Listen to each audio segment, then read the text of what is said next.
안녕하세요. 책세 코치 조경희입니다. 코로나19 사태로 인해서 그동안 이 우울했던 분위기 속에서 힘들었는데 우리 미스터 트롯으로 인해서 위안이 되었고 또 우리의 마음을 환하게 밝혀주기도 했습니다. 사실 저는 미스터 트롯에 나오는 이 참가자들을 거의 대부분은 알지 못합니다. 그런데 이 미스터 트롯 참가자들 중에서 유별리 눈에 딱 꽂히는 사람이 한 명 있었어요. 그 사람이 바로 누군가 하면은 바로 김호중이었습니다.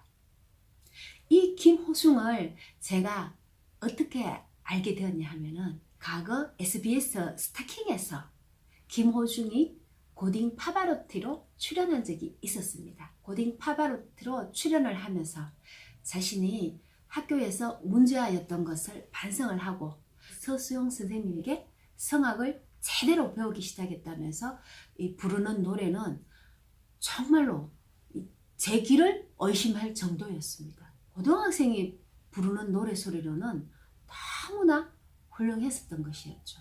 그러고 나서 또 잊을만 했었죠. 그런데 또 우연한 기회에 영화를 한 편 보게 되었는데 그 영화 스토리가 많이 알고 있었던 내용인 것 같았어요. 근데 나중에 알고 보니까 이 영화 스토리가 바로 김호중의 이야기였다는 거죠. 아마 이 김호중이는 스타킹을 통해서 그의 인생이 아마 성악가의 인생으로 대성공을 하지 않았나 그렇게 생각을 했었습니다. 그리고는 잊어버렸죠. 그런데 갑자기 이 미스터 트롯에서 김호중이 나타나게 된 거죠. 깜짝 놀랄 일이 아닙니까? 그냥 성악가로서 이렇게 굉장히 많은 활동을 하고 있다고는 생각을 했었지만 이렇게 미스터 트롯에 나올 줄은 상상도 못했던 거죠. 그래서 이 미스터 트롯을 하는 내내 저의 초점은 김호중에게 가 있었던 것이죠. 역시나 그의 노래 실력을 입증이라도 해주는 듯이 예선에서 떡하니 1위를 차지했던 거죠. 그런데 이 1위라는 것이 그에게는 심하게 부담감이 왔었는 모양입니다. 그 뒤로는 순위가 밀리게 된 거죠. 그리고 이 미스터 트롯의 순위도 계속해서 바뀌었습니다. 그만큼 이 미스터 트롯에 참가하는 사람들의 실력이 뛰어나다는 것을 입증해 주는 것이기도 하겠죠. 저는 김호중의 초점을 두고 있으면서도 여기에 나오는 참가자들에게 하나씩 살펴보면서 그들의 가창력과 댄스 실력 또 그들의 열정들을 지켜보기 시작했었죠. 그런데 역시 이 참가자들은 마치 대단한 실력을 갖춘 그런 사람들의 축제 한마당 같은 그런 느낌을 받았어요. 자, 그렇다면 이번 영상에서는 문제아였고 그리고 또 조폭 생활까지 했던 김호중에 대해서 한번 살펴보도록 하겠습니다. 김호중은 초등학교 3학년 때 부모님이 이혼을 하면서 할머니의 손에 의해서 키워졌던 것이죠. 어려서부터 노래 부르기를 좋아했던 김호중은 자신이 돈이 생기면 조금씩 모아두었습니다. 그 모아두었던 돈으로 자신이 좋아하는 가수의 음반을 사기 위해서 가던 길에 우연히 파바로티의 노래를 듣고는 갑자기 전율을 일으켰던 거죠. 김호중이 순간 와, 이 사람처럼 노래하고 싶다. 이 장르가 뭘까? 정말 힘이 있는 노래를 부르고 싶다. 이런 생각이 들었던 거죠. 그래서 그는 교회 지휘자를 찾아가서 그에게 레슨을 배우기 시작한 겁니다. 그 지휘자를 통해서 레슨을 배운 결과 마침내 예고에 들어갈 수 있게 되었던 거죠. 그런데 예고에만 들어가면 다 될 줄 알았는데 막상 예고에 들어가다 보니까 이 비싼 학비와 또 레슨비를 충당하기에는 그의 가정 형편이 너무 어려웠던 거죠. 심지어는 자기는 일주일에 한 번씩 레슨을 받는 데 비해서 다른 사람들은 일주일에 3번도 받고 뭐 4번도 받고 이러는 거예요.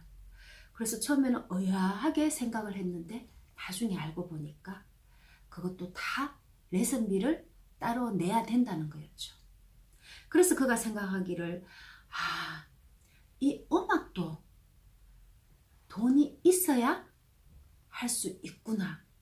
그런 생각 때문에 좌절하게 되고 포기를 하려고 했었던 거죠. 사실 당시만 해도 학교에서 김호중은 문제아로 찍혀 있었습니다. 그리고 또 학교에서 집으로 돌아와도 자신을 반겨주는 사람은 아무도 없었어요. 뭐 집에 아무도 없기 때문에 집에서 자는 일 말고는 할 것이 없으니까 밖으로 돌아다니면서 방황을 하게 됐던 거죠. 이렇게 방황하던 중에 우연하게도 조폭과 시비가 붙은 거예요. 고등학생이 말입니다. 고등학생이 이 조폭에게 지지 않으려고 이 깡으로 버티다가 그 패기를 높이 산 조폭 보수에 의해서 이 스카우트 제의도 받았던 거죠. 그래서 김호중은 미래의 꿈을 잠시 접어두고 돈을 벌려고 했을 때 김천예술고등학교에서 김호중의 노래소리를 듣고 싶다고 전화가 왔었던 것입니다. 근데 김호중은 돈을 벌어야 했기 때문에 30대, 40대까지는 자신의 꿈을 접을 수밖에 없었던 것이죠. 그래서 마지막으로 딱 한 번 자신의 노래를 들려주고 싶어서 그 전화한 사람을 만나기로 했습니다. 그런데 그분이 바로 이 서수영 선생님이었던 거죠. 그 선생님 앞에서 자신의 노래를 마음껏 발산을 했습니다. 서수영 선생님은 김호중의 노래 소리를 듣고 나서는 딱 한 말씀 하셨습니다. 노래를 평생 먹고 살 수 있겠네. 그 뜻밖의 말에 김호중은 정말입니까? 그게 맞냐? 거짓말이라면 어떻게 하겠습니까? 이렇게 반문을 했던 거죠. 그런데 선생님의 대답이 완전 걸작이었습니다. 내 전 재산을 니한테 다 줄게. 이렇게 했던 거죠. 그 대답을 딱 듣는 순간 이 김호중은 지금까지 살아오면서 자신을 인정해 준 사람이 없었는데 이 처음으로 자신을 인정해 주었다는 그런 벅찬 감정이 올라오잖아요. 그래서 바로 전학하겠습니다. 이렇게 대답을 했던 것이죠. 정말 사람들은 자신을 인정해 주면은 무엇이라도 할 수 있을 것 같아요. 그래서 우리 코칭에서도 누구를 인정을 해주는 것을 가장 기본적으로 하고 있습니다. 근데 이 서수영 선생님도 참 대단한 분이었습니다. 아무리 이 학생이 훌륭해도 어떻게 자신의 전 재산을 다 내놓을 정도로 그렇게 김호중을 인정해주고 그리고 김호중을 그때부터 돌보기 시작을 했던 것이죠. 사실 김호중도 그렇고 여기 선생님도 대구에 살고 있었고 학교는 김천이었어요. 김천까지 왔다 갔다 왕복 2시간이었죠. 그래서 그때부터 서수영 선생님은 김호중이 집에까지 가서 자고 있는 김호중을 깨워서 또 그곳에서 김천 학교까지 가는 것을 6개월 동안 그렇게 했다는 거예요. 이 얼마나 대단한 지극정성입니까? 그리고 선생님이 운전을 하면은 김호중은 뒤에서 자고 있었다는 거죠. 정말 이런 선생님도 없습니다. 아무리 김호중이 타고난 실력이 있었다 해도 이런 선생님이 없었다면 어떻게 클 수 있었겠습니까? 근데 이 서수영 선생님도 6개월 동안 그렇게 등하교를 시켜다 보니까 너무 힘들어서 이 김호중을 학교 기숙사에 그냥 넣었다는 거였죠. 정말 잘 하셨어요. 그렇게 두 사람의 열정이 뭉쳐지면서 이 5개월 만에 뭐 세종 음악 콩쿠르나 또 전국 수리 음악 콩쿠르 이런 각종 대회를 휩쓸고 다니면서 1위를 차지하게 됐던 거죠. 그리고 허수영 선생님을 놀라게 한 것은 보통 테너들이 무대에서도 완벽하게 부르고 죽으면 소원이 없겠다고 하는 그런 최고 난이도의 내순 도로마를 이 김호중이가 완벽하게 부르는 것을 보고 이것이 분명히 이슈화 될 것 같다는 그런 느낌을 받았던 거예요. 그래서 2009년 김천예고 이 정기 연주회를 오케스트라와 함께 협연을 하는 것을 동영상으로 촬영을 해서 유튜브에 올렸다는 겁니다. 사실 그때까지만 해도 사람들이 유튜브를 많이 하지 않았던 시대였었어요.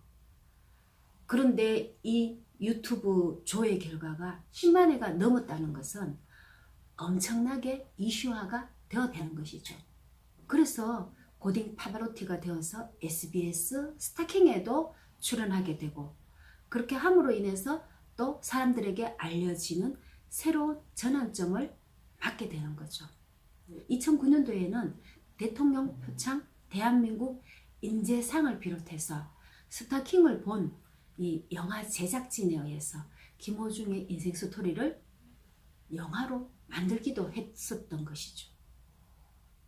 이렇게 김호중이 문제아로 방황하고 또 몸에 문신도 하면서 조폭 생활을 하는 그런 어두운 생활을 하고 있었는데 이 모든 것을 청산할 수 있었던 것은 바로 선생님과 하늘나라에 가신 할머니의 덕분이었습니다.